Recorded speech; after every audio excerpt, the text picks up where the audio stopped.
It's an age of networked intelligence.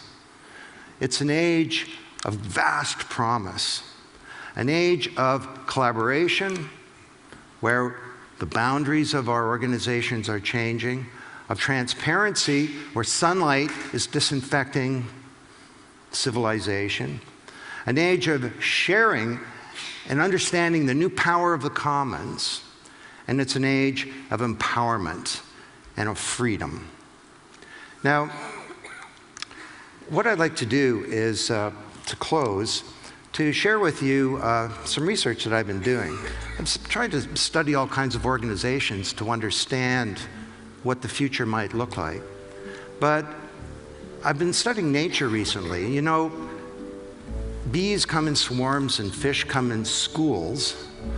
Starlings in the area around Edinburgh, in the moors of England, come in something called a murmuration. And the murmuration refers to the murmuring of the wings of the birds. And throughout the day, the starlings are out over a 20-mile radius, sort of doing their starling thing.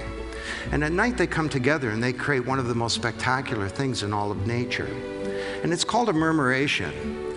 And scientists that have studied this have said they'd never seen an accident. Now, this thing has a function. It protects the birds. You can see on the right here, there's a predator being chased away by the collective power of the birds. And apparently, this is a frightening thing if you're a predator of starlings. And there's leadership, but there's no one leader. Now, is this some kind of fanciful analogy, or could we actually learn something from this? Well, the murmuration functions to accord a number of principles, and they're basically the principles that I've described to you today. This is a huge collaboration. It's an openness. There's a sharing of all kinds of information, not just about location and trajectory and danger and so on, but about food sources. And there's a real sense of interdependence. The individual birds somehow understand that their interests are in the interests of the collective. Perhaps like we should understand that the business can't succeed in a world that's failing. Well, I look at this thing and I get a lot of hope. Think about the kids today in the Arab Spring, and you see something like this that's underway. And imagine, just consider this idea, if you would.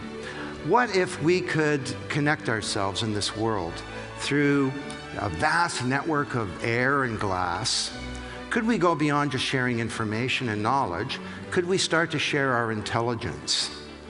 Could we create some kind of collective intelligence that goes beyond an individual or a group or a team to create perhaps some kind of consciousness on a global basis? Well, if we could do this, we could attack some big problems in the world.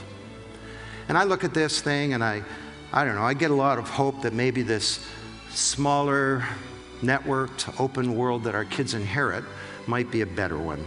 And that this new age of networked intelligence could be an age of promise fulfilled and of peril unrequited. Let's do this. Thank you.